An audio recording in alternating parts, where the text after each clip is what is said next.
चलिए तो आप सभी को स्वागत है इस नए वीडियो में। और आप लोग थंबनेल से ही देख लिए होंगे कि इसमें हम लोग जो टोटल बहुत सारे 50 से भी ज़्यादा जो है क्वेश्चंस करने वाले हैं। किसका? तो हिस्ट्री का। ठीक है, ऑब्जेक्टिव है।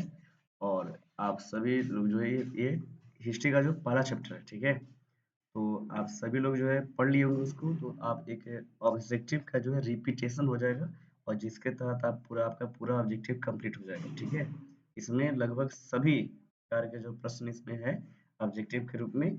सो आप सभी लोग जो है इसमें क्या कीजिएगा, आराम से इसका उत्तर दीजिए और अंत में कमेंट में बताइएगा कि कितना आपका सही हुआ। ठीक है, शुरू करते हैं हम लोग। यूरोप का मरीज किससे कहा जाता है? तो यूरोप का मरीज हम लोग बोलेंगे किसको? तुर्की को बोलेंगे। ठीक है, चलिए जी इसको हम लोग जो है करते हैं इस तरह से। तो यूरोप का मरीज किसको हो जाए? तुर्की को बोलेंगे। ठीक है, अब तुर्की ही है जो एशिया और यूरोप को अलग करता है। मिस्र की बात करें तो यहाँ पर मृतकों का टीला है। यूनान एक जो है क्या, जिस तरह से इंडिया का जो है अपना एक सिविलाइजेशन है, उस तरह से यूनान का जो है अच्छा सिविलाइजेशन है ना। तो ये चीज़ है। चलिए आगे बढ़ते हैं प्रश्न नंबर 2 की ओर तरफ। और क्या बोल रहा है प्रश्न नंबर 2 कि जर्मन राइन राज्य का निर्माण किसने किया? तो जर्मन राइन राज्य का निर्माण किसने किया? आपको पढ़े होंगे, नेपोलियन बोनापार्ट ने। ठीक है, यानी कि बी नंबर राइट आंसर हो जाएगा। ठीक है, चलिए आगे बढ़ते हैं। राष्ट्रवाद की अवधारणा का जन्म किस घटना से माना जाता है? बताइए, राष्ट्रवाद की जो है अवधारणा का जन्म किस घटना से है? राष्ट्रवाद की अवधारणा का जन्म जो है घटना किस घटना बोलेगा तो पुनर्जागरण हो जाएगा। ठीक है, क्रांति बोलेगा तो फ्रांस क्रांति। ठीक है, तो आपका बी नंबर राइट आंसर हो जाएगा। ठीक है, आगे बढ़ते हैं। प्रश्न में बढ़ते हैं 4 की तरफ।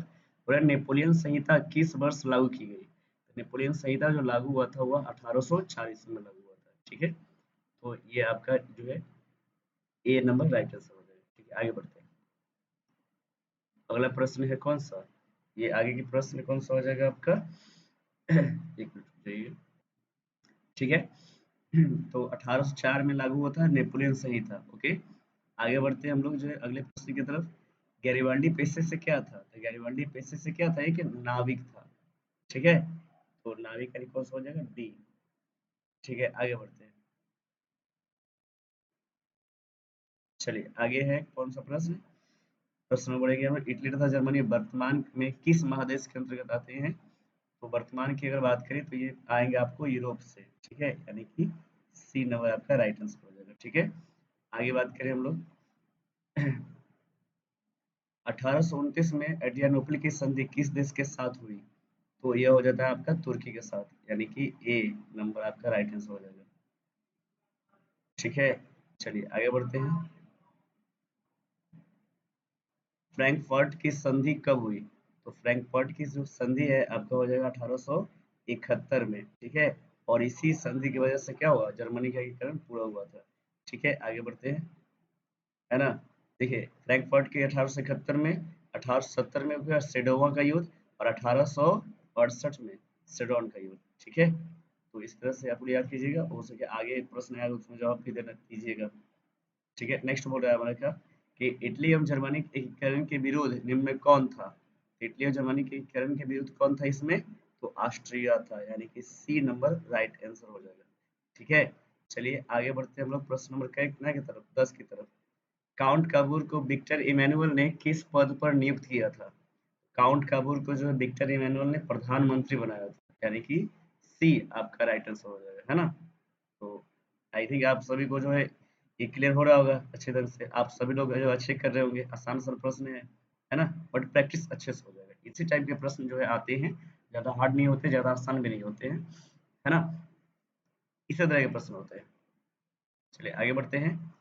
फ्रांस में किस शासन वर्ग की पुनर्स्थापना वेना कांग्रेस द्वारा की गई? ये हो जाएगा बोर्बो राजवंश। ठीक है, यानी कि सी नंबर आपका जो है राइट आंसर हो जाएगा। ठीक है, आगे बढ़ते हैं प्रश्न नंबर हम लोग 12 की तरफ। यूरोप वासियों के लिए किस देश का साहित्य एवं ज्ञान विज्ञान प्रेरणा स्रोत रहा है? देखिए यूरोप वासियों के लिए जो सबसे ज्यादा प्रेरणा स्रोत रहा है वह यूनान का रहा है। लेकिन खास करके जो यूरोपियन कंट्रीज है, ब्रिटिश हो गए, अमेरिका ये सब हो गए, उन्होंने जो है क्या किया है कि ये जो यूनान है इसका जो साहित्य विज्ञान जो इसकी अपनी सिविलाइजेशन थी उसके साथ छेड़छाड़ किया और अब क्या है, इसका जो सिविलाइजेशन है वह पतन के रास्ते पे है। ठीक है, तो हम लोग जो है, बट अगर बोला जाए कि प्रेरणा स्रोत कौन रहा, तो इसका राइट आंसर हो जाएगा कौन, बी नंबर। ठीक है, यूनान। आगे बढ़ते हैं। प्रश्न नंबर कौन सा बोल रहा है कि मेजनी का संबंध किस संगठन से था। तो मेजनी का संबंध जो है किस संगठन से था, तो कार्बोनरी किधर ऑप्शन है, यानी कि बी नंबर, कार्बोनरी आपका राइट आंसर हो जाएगा। ठीक है, आगे बढ़ते हैं।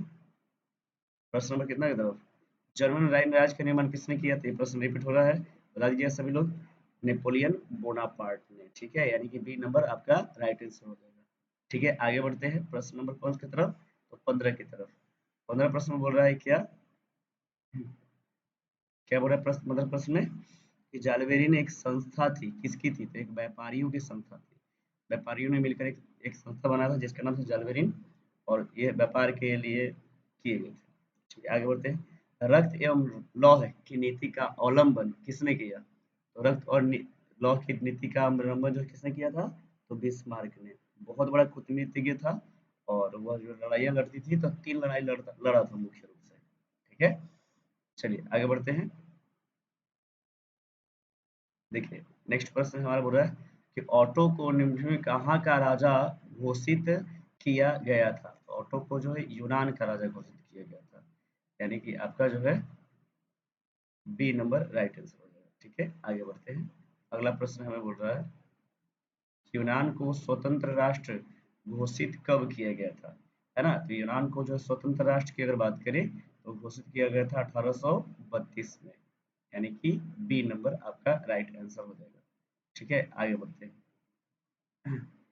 फ्रांस किस संस्था ने लुईस 16वें और उसकी रानी को फांसी की सजा दी थी, है ना।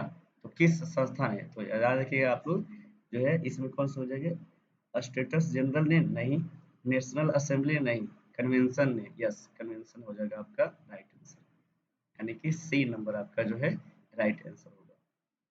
ठीक है, आगे बढ़ते हैं।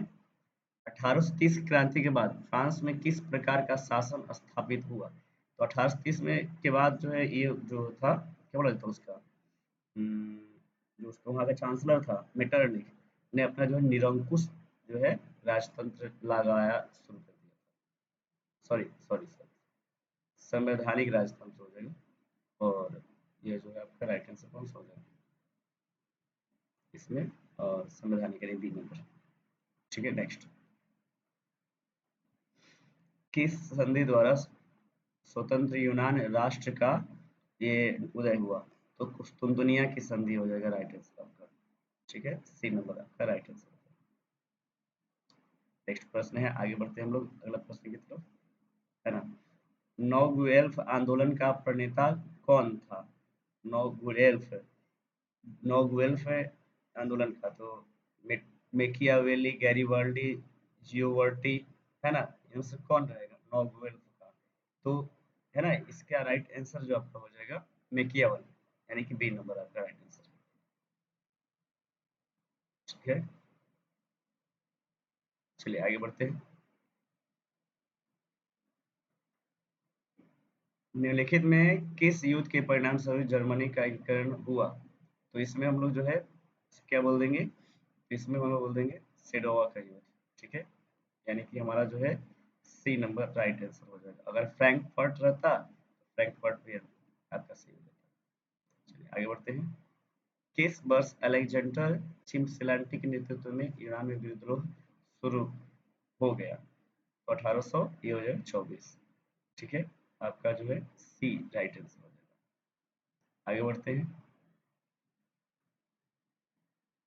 नेक्स्ट, हितेरिया फिलाइका नामक संस्था की स्थापना हुई। तो हिलाइका हितेरिया जो फिलाइक नामक संस्था की जो स्थापना है, वो हम लोग जो देखेंगे इसमें। तो कहाँ थे हम लोग, हितेरिया फिनाइल नामक संस्था की स्थापना कब हुई थी, तो कहाँ हुई थी, इसका जो राइट आंसर होगा आपका इसमें कौन सा, ओडिशा में। ठीक है, सी नंबर राइट आंसर होगा। ठीक है, आगे बढ़ते हैं। नेक्स्ट प्रश्न है, कौन जैकोबिन क्लब का सदस्य था, तो टीपू सुल्तान हो जाएगा। ठीक है, आपका राइट आंसर कौन हो जाएगा, टीपू सुल्तान। नेक्स्ट क्या, बिना सम्मेलन की मेजबानी किसने किया? तो बिना सम्मेलन की मेजबानी किसने किया बताइए जल्दी से। मेटरनिक ने किया, ठीक है। ऑस्ट्रिया में सम्मेलन हुआ था, है ना। ऑस्ट्रिया की राजधानी कहाँ हुआ है? वियना।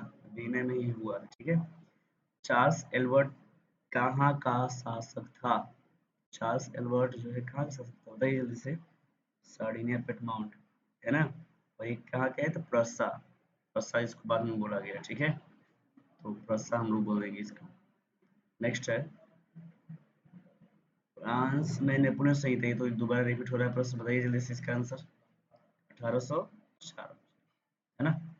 रिपीट हो रहा है प्रश्न, ये नेपोलियन संहिता कब लागू हुआ? 1804 में। हंगरी की अधिकांश जनता कौन सी भाषा बोलती है? हंगरी की जो अधिकांश जनता है वो बोलती है मैगियार, यानी कि बी नंबर आइटम। ठीक है, आगे बढ़ते हैं। नेपोलियन ने जर्मनी में किस संघ की स्थापना की थी? तो नेपोलियन ने जर्मनी में राइन संघ, जिसको बोलते हैं जर्मन राइन राज, ठीक है। तो आपका जो है राइट आंसर राइन राज होगा। बिना सम्मेलन का आयोजन किस वर्ष हुआ था? बिना सम्मेलन का आयोजन बताइए कब हुआ था? 1815 में। ये हो जाएगा सी नंबर राइट आंसर, ठीक है। नेक्स्ट, जल्दी बताइएगा, जल्दी से बताइए, जल्दी बताइए आपको। नेक्स्ट प्रश्न कौन सा है? किस वर्ष गैरिबाल्डी ने रोम पर आक्रमण करने की योजना बनाई थी? है ना, पता है ना कि आपको जो है कि जब पढ़े होंगे ये एनसीईआरटी तो पता होगा कि गैरिबाल्डी ने अपना सेना लेकर के रोम पर आक्रमण करने के लिए चल दिया था, है ना। रोम क्या था? तो जो है बहुत सारे पादरी जो होते हैं ना, जो ब्राह्मण टाइप के, तो ऐसे लोगों का एक समूह था, एक है ना, एक मंदिर जैसा था। तो उससे, है ना। और तो किस वर्ष किया था? तो ये 1862 में, ठीक है। और जो है ये जब किया था ऐसा ना फैसला, तो उसने गैरीवाल ये काउल काबोर ने इसको क्या किया था? रोकने के लिए बोला था, है ना। चलिए नेक्स्ट है, बोर्बो राजवंश का शासन किस देश में था? तो बोर्बो राजवंश का शासन किस में था? फ्रांस में था, यानी कि सी हो जाएगा राइट आंसर, ठीक है। आगे बढ़ते हैं। नेक्स्ट प्रश्न है, मार्सिले किस देश की राष्ट्रभक्ति का गीत है? तो मार्सिले, मार्सिले जो है एक्चुअली में क्या है? फ्रांस का, डी हो जाएगा, है ना। फ्रांस का डी नंबर 86 हो जाएगा। नेक्स्ट है, सन 1870 में फ्रांस और प्रसा के बीच युद्ध कहाँ हुआ था? 1870 में सेडोन और 1868 में सेडोवा, है ना, याद रखिएगा। तीन युद्ध था जो बिस्मार्क ने किया था, सेडोन, सेडोवा और फ्रैंकफर्ट, ठीक है। इसमें तीनों याद रखिएगा। ये राइट आंसर हो जाएगा कौन सा? सेडोन। नेक्स्ट है, नेक्स्ट है हमारा, राष्ट्रवाद की अवधारणा का जन्म किस घटना से माना जाता है? तो वही हो जाएगा आपका कौन सा, जो आपको पहले से ही क्वेश्चन आया हुआ है, पुनर्जागरण। क्रांति अगर बोलेगा तो फ्रांस की क्रांति से हुआ था, ठीक है। तो पुनर्जागरण के बाद सबसे जो पहला क्रांति हुआ था फ्रांस की क्रांति। तो शुरुआत ये हुआ था फ्रांस की क्रांति भी, अगर रहे ऑप्शन में तो उसको भी नजरअंदाज मत कीजिएगा, वो भी आपका राइट आंसर है। मेटरनिक कौन था? तो ऑस्ट्रिया का चांसलर था मेटरनिक, ठीक है, पता ही होगा, जो घोर प्रतिक्रियावादी था। ऑस्ट्रिया कौन हो जाएगा? चांसलर। नेक्स्ट प्रश्न है, इटली, अच्छा इसमें यंग इटली होना चाहिए। यंग इटली और यंग यूरोप की स्थापना किसने किया था? तो मेजनी ने किया था, है ना, यानी कि बी नंबर राइट आंसर हो जाएगा। चलिए नेक्स्ट है प्रश्न, बढ़ते हैं। यंग यूरोप की स्थापना कब हुई? तो यंग यूरोप की स्थापना कब हुआ? 1928 में, ठीक है, यानी कि आपका जो है ए नंबर राइट आंसर हो जाएगा। नेक्स्ट बढ़ते हैं अगला प्रश्न की तरफ, है ना। अगला प्रश्न बोल रहा है हमें कि सेडोवा के युद्ध में किसकी पराजय हुई? तो सिडोवा के युद्ध में किसकी पराजय हुई? वो हो जाएगा आपका ऑस्ट्रिया, है ना। ऑस्ट्रिया की पराजय हुई थी ना सिडोवा के युद्ध में, ठीक है। तो ऑस्ट्रिया यानी कि ए नंबर आपका राइट आंसर हो जाएगा, ठीक है। चलिए आगे बढ़ते हैं हम लोग अगले प्रश्न की ओर। बोल रहा है कि लाल कुर्ती का गठन किसने किया? तो गैरिबाल्डी ने किया था, अपना सेना एक टुकड़ी बनाया था और उसी से क्या हुआ था? आक्रमण करने के लिए चल दिया था, ठीक है। तो गैरिबाल्डी हो जाएगा, ठीक है। चलिए आगे बढ़ते हैं। यूरोपीय सभ्यता का पालना, है ना, मैंने बताया था ना कि यूरोपीय में जो सिविलाइजेशन था वह जो है यूनान के द्वारा ही विकसित था। यूनान ने ही जो है जीवित रखा था, है ना, यूनान से ही जो लोग जो है ज्ञान प्राप्त ये सब करते थे सभ्यता के लिए। चलिए आगे बढ़ते हैं। वर्साय की संधि कब हुआ था? तो वर्साय की जो संधि हुआ था 1919 में हुआ था, यानी कि सी नंबर आपका राइट आंसर होगा। जलियांवाला बाग हत्याकांड में हुआ था ना 13 अप्रैल 1919 में। मेटरनिक क्या था? एक प्रतिक्रियावादी था, पता ही होगा आपको, है ना, तो आई थिंक सही है, सी नंबर आपका राइट आंसर हो जाएगा। चलिए आप लोग जो बताते रहिएगा कि, है ना, और कमेंट में जब पूरा प्रोसेस खत्म हो जाएगा तो कमेंट में आप जरूर कमेंट कीजिएगा कि अब तक कैसा लग रहा है वीडियो, है ना। और ये जो है आपको बताना भी है कि 50 में कितना सही हुआ हम लोग, है ना, यानी कि हम लोग जो है ये इसमें 50 क्वेश्चन करने वाले हैं, 50 से ज़्यादा करेंगे हम लोग, चिंता मत करें। चलिए आगे है, मेटरनिक का पतन कब हुआ? तो यह हो जाएगा 1848, अरे 1948 नहीं, 1848 होगा, इसमें 1800 सारा ऑप्शन होना चाहिए, सी नंबर आंसर होगा, लेकिन 1800 ये होना चाहिए जैसे, है ना, ये इसमें 1800 होना चाहिए, ठीक है, 1800 होना चाहिए इसमें, क्लियर है। यानी सी नंबर आपका राइट आंसर होगा। नेक्स्ट है प्रश्न आपका, नेक्स्ट बोल रहा है कि बिस्मार्क क्या था? तो बिस्मार्क जो एक कूटनीतिज्ञ होगा, है ना, कूटनीतिज्ञ था ना, कूटनीति करता था वो, ठीक है, इस तरह से क्लियर हुआ। बिस्मार्क क्या था? एक कूटनीतिज्ञ था, ठीक है, तो यानी कि डी नंबर आपका राइट आंसर हो जाएगा। नेक्स्ट, इटली के किंग का तलवार कौन था? ओके, तो तलवार चलाने ये सब माहिर कौन था इसमें? तो गैरीवाल्ड, यानी कि सी नंबर राइट आंसर हो जाएगा, ठीक है। नेक्स्ट आगे बढ़ते हैं, इटली और जर्मनी के एकीकरण के विरुद्ध कौन था? तो इटली और जर्मनी दोनों के एकीकरण के विरुद्ध कौन था इसमें? तो हो जाएगा आपका ऑस्ट्रिया, यानी कि बी नंबर राइट आंसर हो जाएगा, ठीक है। आगे बढ़ते हैं, हनोई समझौता कब हुआ था? तो हनोई समझौता हुआ था 1986 में, 46 में, है ना, 80 राइट आंसर। नेक्स्ट बढ़ते हैं, मेटरनिक व्यवस्था का उद्देश्य क्या था? गणतंत्र की स्थापना करना, प्रजातंत्र की स्थापना करना, पुरातन व्यवस्था, है ना, यानी मेटरनिक क्या चाहता था कि पुरानी व्यवस्था ही लागू रहे, ताकि उसको जो है राजतंत्र चलाने में क्या है, तब दिक्कत ना हो, ठीक है, राजतंत्र जो है चलाना चाहता था ना वो, ठीक है, तो इसलिए जो है मेटरनिक बोलेगा तो कौन सा व्यवस्था होगा उसका? पुरातन व्यवस्था पुनर्स्थापना चाहता था वो, ठीक है। चलिए आगे बढ़ते हैं, किसने कहा था फ्रांस जब छींकता है तो बाकी यूरोप को सर्दी जुकाम हो जाता है? ये हो जाता है बी नंबर मेटरनिक, है ना, चूंकि ये बात जो है क्या हो जाएगा, फ्रांस की क्रांति से ही है, तो मेटरनिक, ठीक है, इस तरह से। तो ये आपको जो है बी, यानी कि 50 से ज़्यादा प्रश्न हमने इसमें देखा, और बाकी जो अगला पार्ट आएगा उसमें हम लोग जो है इससे ज़्यादा ये प्रश्न जो है ये सब करेंगे हम लोग अगले पार्ट में।